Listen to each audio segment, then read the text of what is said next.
je dis ça pourquoi? Parce qu'en plus, je trouve ça extrêmement injuste, parce qu'Agen Habitat pratique déjà des loyers qui sont bas. Bas pour la plupart, très en dessous, voire très en dessous des plafonds des conventions. Et on va nous imposer encore une nouvelle baisse là-dessus, que je trouve totalement, mais vraiment totalement injuste.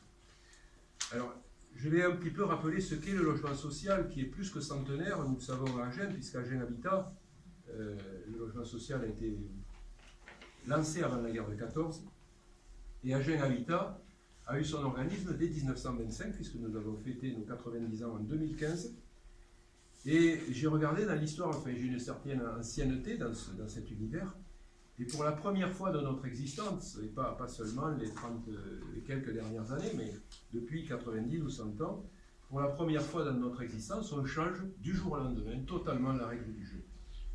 Alors, nous avons certes vécu des évolutions au fil de l'histoire, mais là, je crains qu'il s'agisse vraiment d'une évolution avec un grand R, c'est-à-dire d'une révolution qui nous attend.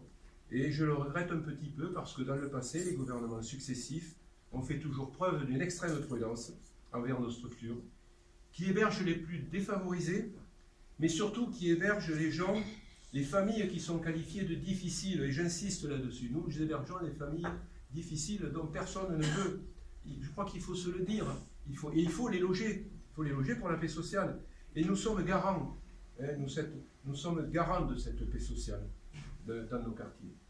Je crains qu'à l'avenir, ce qui se passe bouleverse la règle du jeu. Je vais aussi envoyer un petit coup de griffe parce que je pense que nous n'avons pas été bien défendus par notre fédération et notre union. Et permettez-moi cette liberté d'expression.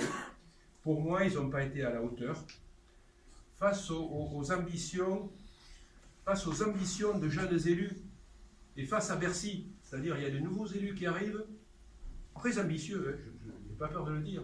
Ils écrasent tout sur leur passage, ils mettent la machine Bercy en route, et puis ils disent on va piquer du pognon là. Et nous en face, on avait des gens qui étaient installés, qui manquaient de conviction, et qui ont été dans l'incapacité de combattre. Et dans la vie, il y a des moments où il faut combattre, où il faut aller au combat. Et ça, ils ont pas su le faire.